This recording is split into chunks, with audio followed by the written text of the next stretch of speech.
Բարև ձեզ բարեկամներ, Փակ TV-ն եթերում է եւ ողջունում եմ բոլոր նրանց, ովքեր այսօր էլ մեզ հետ են մեր կողքին։ Ես պետք է ասեմ, որ մեր նկարանող խումբը Մոսկվայում է եւ այսօրվա իմ զրուցակիցը ձեզ բոլորիդ քաջացանոթ միանձնավորություն է, ում հետ մենք բարբերաբար հանդիպում ենք Փակ TV-ի եթերում։ Այսօր իմ եւ կարծում եմ ձեզանից շատերի ցանկալի զրուցակիցը համահայկական ճակատշարժման առաջնորդ Հայաստանի Հանրապետության Պաշտպանության նախկին նախարար գեներալ-մայոր Արշակ Կարապետյանն է։ Բարև ձեզ, պարոն Կարապետյան։ Բարև ձեզ, Պարոն գեներալ, ես պիտի ասեմ, որ այսօր բոլորի ուշադրության կենտրոնում է եկեղեցի վարչապետ հակամարտությունը, որքան այն կարող է դեռ շարունակել եւ ինչ ավարտ կունենա։ Ես նախկին իմ ելույթների ժամանակ ասել եմ, որ երկրի ղեկավարը ինչ որ օրակարգ է մտցնում եւ որպես երևույթ այդ օրակարգը այսպես ասեմ, շատ հնչող է լինում, բայց իրականում դա շոու է։ Եվ ժողովրդի ուշադրությունը շեղում է, ասենք, շատ ավելի լուրջ խնդիրներից։ Օրինակ, որ մեր էկոնոմիկան փաստացի կոլապսի մեջ է։ Շեղում է, որ մեր սահմաններին հակառակորդը ամեն օր կրակում է, որը իրենք թաքցնում են։ Շեղում է տարածաշրջանային խնդիրներից, օրինակ Իրանի հետ կապված հարցերից։ Շեղում է այն հանգամանքներից, որ ինքը հանձնել է Արցախը, հանձնել է մեր հողերը, ինքը չի կարող բանակցի ոչ մեկի հետ, վատացրել է մեր հարաբերությունները մեր ստրատեգիական գործընկեր Ռուսաստանի հետ, չի ձեռք բերել ոչ մի ուրիշ ստրատեգիական գործընկերներ։ Եվ այդ ամենը շեղելու համար ինքը սկսել է թիրախավորել մարդկանց, իդեմս ասենք, եկեղեցու ղեկավարին, մեր կաթոլիկոսին, մեր բիզնեսմեններին է թիրախավորում, փորձելով ժողովրդի մեջ ներշնչի, որ ինքը պայքարում է, ասենք, անազնվության դեմ, ինքը պայքարում է գումարներ հետ բերի մեր բյուջե, եւ իրականում դա փուչիկ է։ Իրականում փուչիկ է։ Գիտեք, այսքան վատ վիճակում Հայաստանը չի եղել երբեք, որպես անկախ պետություն։ Չի եղել։ Մեր ղեկավարները, մեր հայրենիքի նախկին ղեկավարները միշտ եղել են ժողովրդի գլխին, եւ եթե ժողովրդին վատ է եղել, իրենց էլ է վատ եղել։ Եվ իրենք կռվել են մարտի դաշտում, թուրները ձեռներին առաջինն են նետվել մարտի։ Մեր թագավորները չեն հանձնվել, սա կզած ման է գալի։ Կարող են միայն պայքարել սեփական ժողովրդի հետ։ Վիրավորում է, երկրի ղեկավարը վիրավորում է իր քաղաքացիներին։ Դա ինչ է նշանակում։ Դա վախկոտի եւ թույլիկի պահվածք է։ Երբ որ մարդուն վիրավորում են, վիրավորողը որպես օրենք թույլ մարդ է։ Եվ ինչ է անում, ոստիկաններով փակում է եւ վիրավորում է։ Դե նույն Սամվել Կարապետյանին վիրավորելուց, թողեր կանգներ Սամվել Կարապետյանի դեմը եւ անձնական վիրավորեր առանց ոստիկանների։ Ես վստահ եմ, որ Սամվել Կարապետյանը կսատկացներ դրան։ Գալու են պա այդ վիրավորանքների համար մարդիկ իրենից հարցնելու են։ Այդ դավաճանության համար հարցնելու են։ Այդ որ չի զբաղվում մեր գերիներով, հարցնելու են։ Հետո Ռուբեն Վարդանյանին դատում են, իրեն հարցնելու են։ Ու ասում եմ, ինքը շատ վատ է վերջանալու։ Ու ինքը դրդում է քաղաքացիական պատերազմի ամբողջ պատասխանատվությունը իր վրա։ որտեղ օրինական ձևով իր դեմ պայքարելը բացարձակ անհնար է, որտեղ ինքը օրենք է խախտում։ Ինչ է նշանակում, ես հրաման եմ տվել Սամվել Կարապետյանին կալանավորել։ Դու ով ես, որ նման հրաման տաս։ Դու չունես այդ իրավասությունը։ Չունես։ Եվ դա բոլորին է վերաբերում։ Հրաման եմ տալի գնացեք գործ կարեք։ Վայ են քննիչներին, որ սա չի լինի։ Սարքել է մի մաս շեստյորկեքի խումբ, որոնք կատարում են իրենց ցուցումները։ Իսկ ով որ փորձում է օրենքի դաշտում աշխատի, հրաժարվում է կատարել իրեն կողմից տված հրամանները, ինքը հաշվեհարդար է լինում իրենց հետ։ Ինչ դեմոկրատիա, կամ ինչի մասին է խոսում։ Եթե հեղափոխությունը անօրինական է, ապա այդ հեղափոխություն բառը ինքն է մտցրել մեր ժողովրդի մեջ։ Ուրեմն ինքը պետք է գնա դատվի հեղափոխություն անելու համար։ Ինքն է հայտարարում, որ մենք հեղափոխություն ենք արել։ Ինչի ուրիշը չի կարա հայտարարի, որ ես ուզում եմ հեղափոխություն անեմ։ Ապա հարց եմ տալի։ Եթե երկրի ղեկավարը դա ամեն օր օգտագործում է այդ բառը, հարց եմ տալի, ինչի չի կարա ուրիշ քաղաքացի ասի, որ ես հեղափոխություն եմ անել։ Ինչի այդ սահմանադրական այդ օրենքների խախտման համար իր վրա քրեական գործեր չեն հարուցում։ Էլ ինչ պետք է անի ինքը, որ մեր դատախազները ուղղակի նայեն։ Պարոն Կարապետյան, տեսեք, Իսրայել-Իրան պատերազմը որքանով է վտանգավոր տարածաշրջանի եւ հատկապես Հայաստանի Հանրապետության համար։ Ես ասել եմ, որ տարածաշրջանում մեծ իրադարձություններ է սպասվում։ Ես ասել եմ, որ տարածության երրորդ ուժերը, որ փորձում են մտնել, միայն կարող են մտնել պատերազմի միջոցով։ Ինչ որ հիմա տեղի է ունենում։ Ու սա Հայաստանի համար բավականին վտանգավոր երևույթ է, որտեղ մենք գիտենք, որ Իրանը այն պետություններից էր, որ զսպում էր Ադրբեջանին Սյունիքի պահով։ Զսպիչ դեր էր խաղում։ Ես վստահ եմ, որ այս իրավիճակից Իրանը շատ ավելի ուժեղ է դուրս գալու։ Վստահ եմ, որտեղ Իրանի ժողովուրդը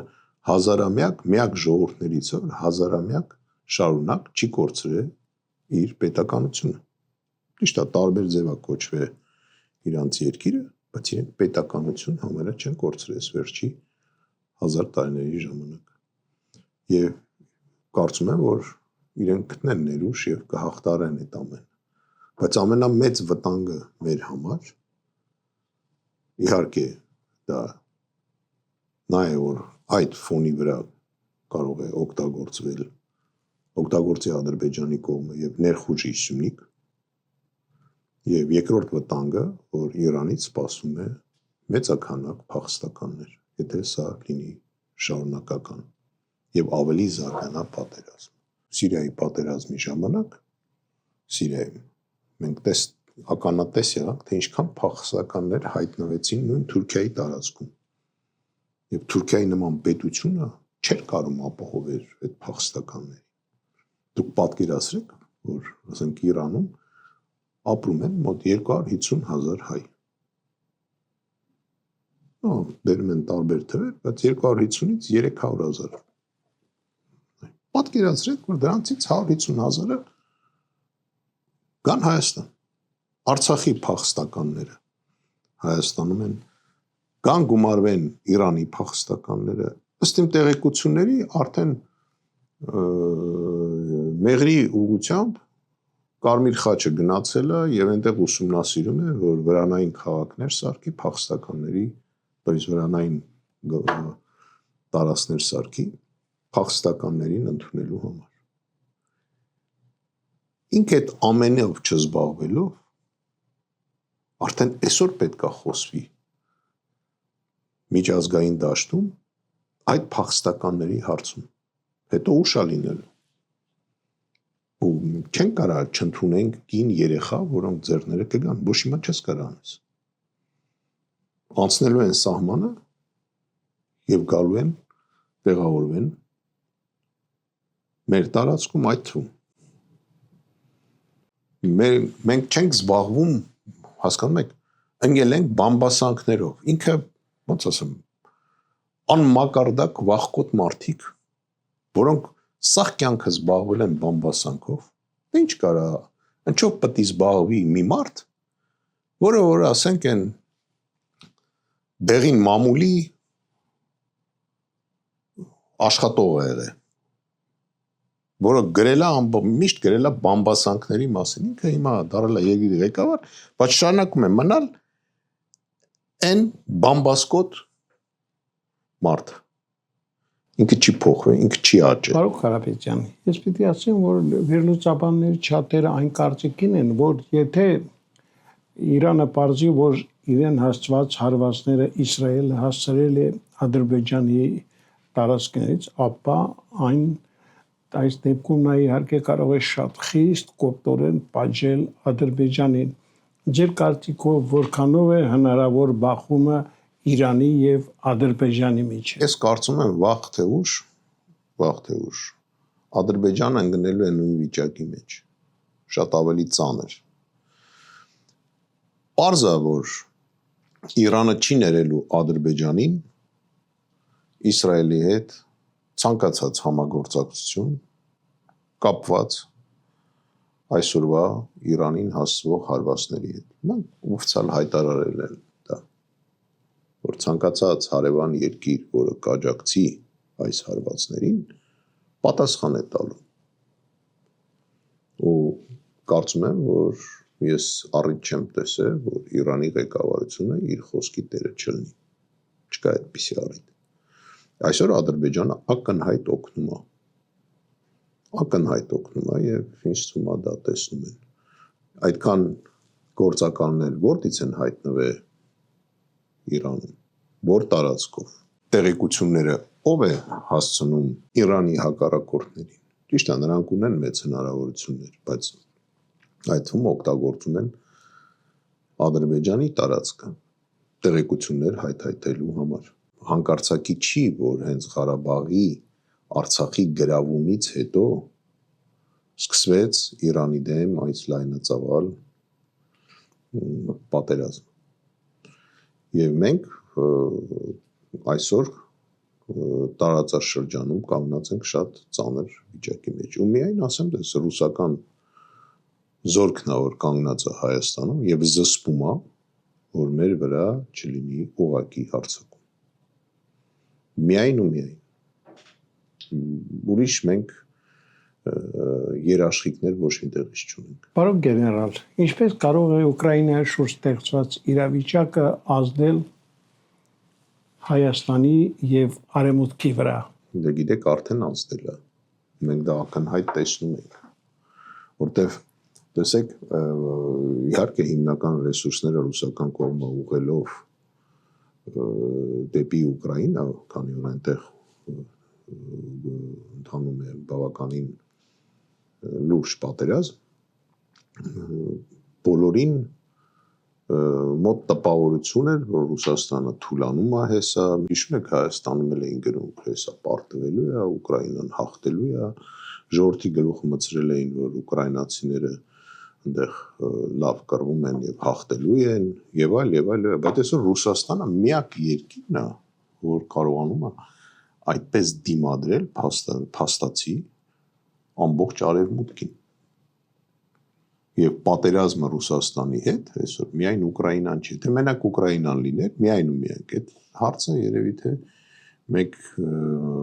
1-2 շաբաթում կլուծվեր, կպրծներ կետեր։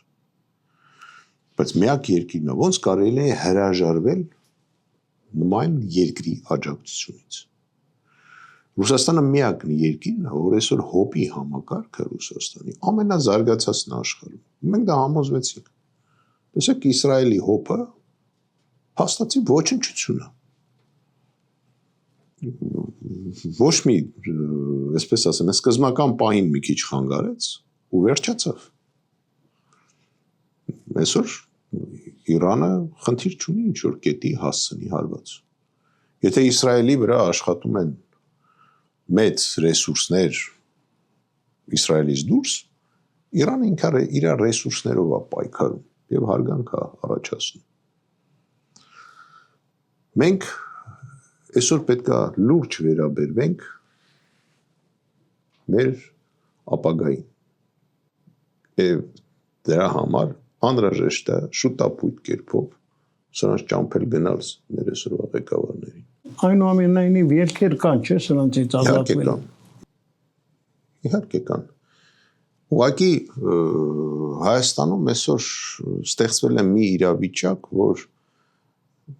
գուցե կրկնում եմ, բայց ասեմ, որ հիները, հին ղեկավարները, իրենց հետ կապված մարդիկ, փորձում են վերարտադրվեն։ Եվ դա ձեռք է տալի այսօր գործող իշխանությանը։ Դրա համար իրանք հենց թիրախավորում են հենց իրենց են կանչում, ասում են եկեք բանավճենք, այս կանենք, այն կանենք եւ այլ եւ այլ։ Իրենք նպաստում են այսօրվա իշխանությունը, որ մնա ղեկավարություն, որպես ղեկավարություն Հայաստանում։ Պետք է մեր հին քաղաքական գործիչները, այն մարդիկ, որ այսօր փորձում են մտնեն իրենց մասով քաղաքականության մեջ, բայց կապված են հին մեր ղեկավարների հետ, դա բոլորին է վերաբերում։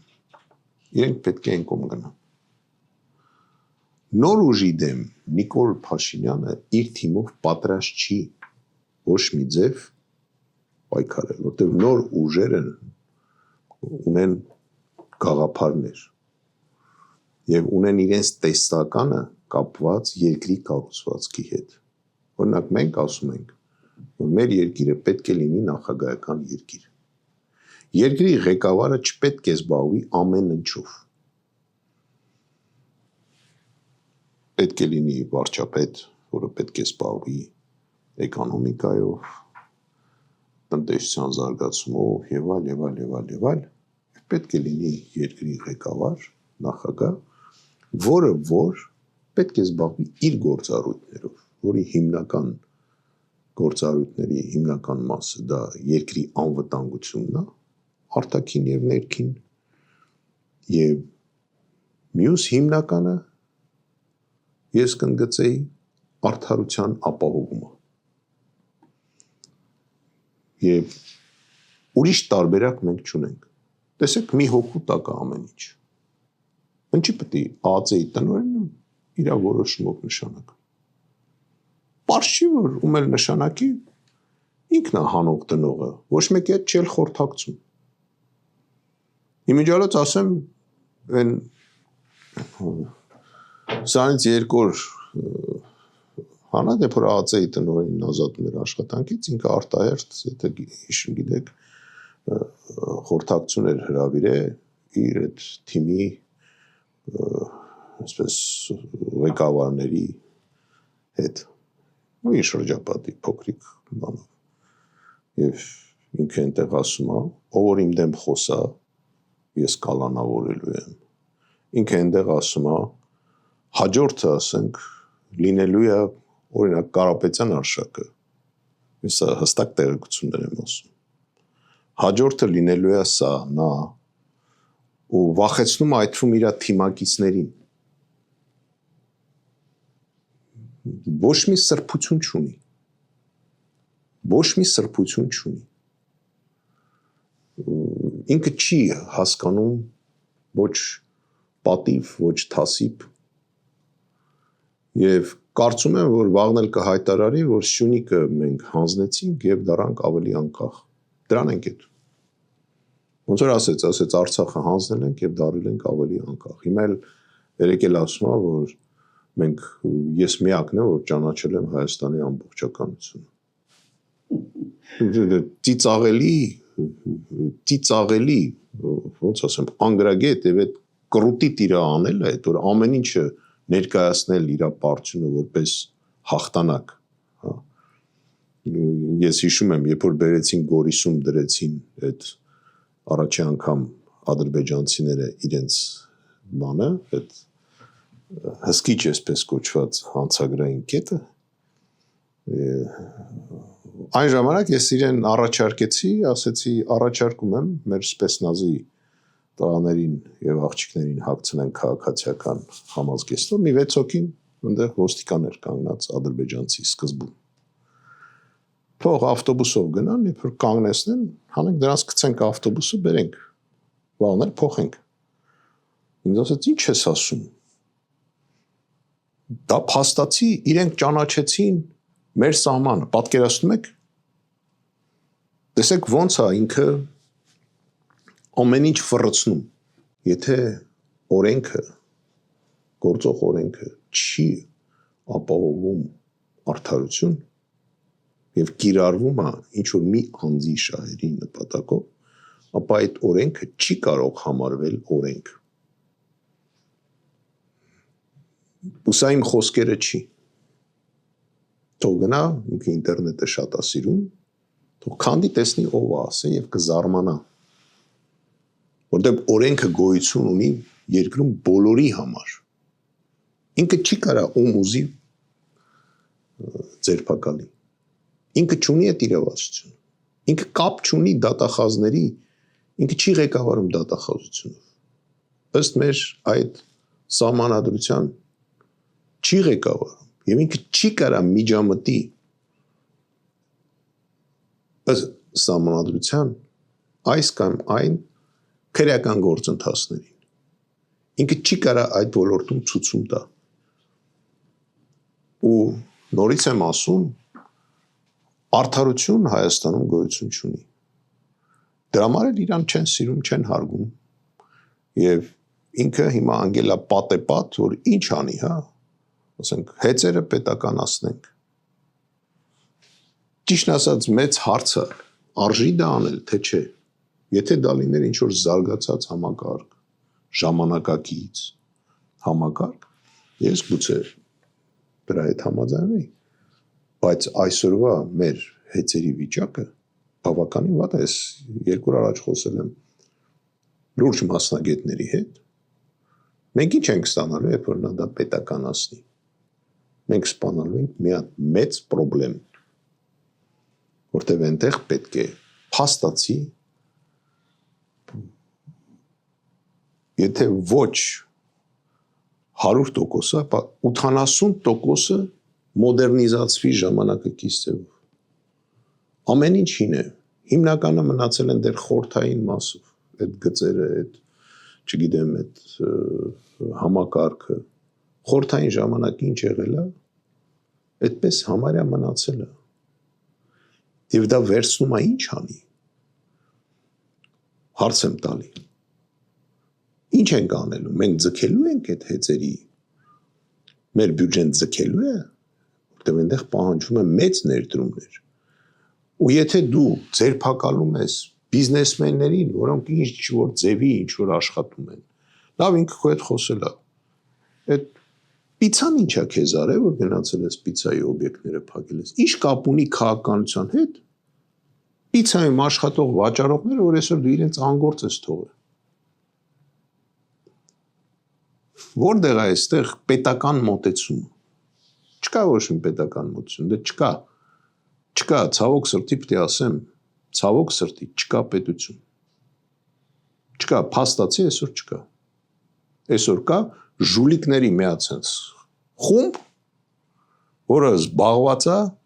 ավանտյուրաներով, բամբասանքներով ու ոնց ասեմ, ոչ արտաքին տեսք ունեն, ոչ վարելու ձև իրենց գիտեն ու ոչ միտեղ իրենց չեն ընդունում։ Չեն ընդունում։ Թուրքերն էլ հետը խոսում են, երբ որ թուրքերին տա նրանք ինչ ուզում են, իրանք սկի բարև չեն տալու։ Ու ձեզ ասեմ, երբ որ նա հիմա գնում է հանդիպի Թուրքիայի ղեկավարի հետ, նեղ կրուգում Թուրքիայի ղեկավարը գիտեք ինչ ասել։ Ասել է ես հայերին համարում եմ մեր մեծ թշնամին, բայց ես չէի պատկերացնում, որ հայերից այդ մարդը պետք է գա իմ մոտ։ բանակցելու։ Ուրիշ բան չասեմ։ Չխառնվեմ։ Շատ ավելի կոպիտ է ասել։ Եվ պարոն Կարապետյան, Մենք հաղթելու ենք, պարոն Ղուշյան։ Ամեն ինչ լավ է լինելու։ Այդ թափտպուկները ես իմ հայտարարության մեջ գրել եմ։ Իրենց համար լոմերը Հայաստանում հաստատ պատրաստ են։ Սիրելի բարեկամներ, իմ զրուցակից այսօր Արշակ Կարապետյանն էր, համահայկական ճակատ շարժման առաջնորդը, ում հետ մենք բարբերաբար կապի մեջ ենք եւ կարծում եմ, որ մոտ ապագայում դուք հնարավորություն կունենաք դեռ բազմիցս լսելու նրա կարծիքը ստեղծված իրավիճակի հետ կապված, բայց ես պիտի ասեմ, որ բոլոր այն հերոստատողները, որոնք խնդրում են բարբերաբար անդրադառնալ գեներալի հետ զրույցներին, մենք դա անելու ենք։ Եթե դուք ունեք հարցեր, կարող եք այն լրացուցիչ մեզ տալ եւ եկել այն հաճույքով կփոխանցենք Արշակ Կարապետյանին։ Իսկ այսօր այսքանը, մնացեք լավատես, ցտեսություն։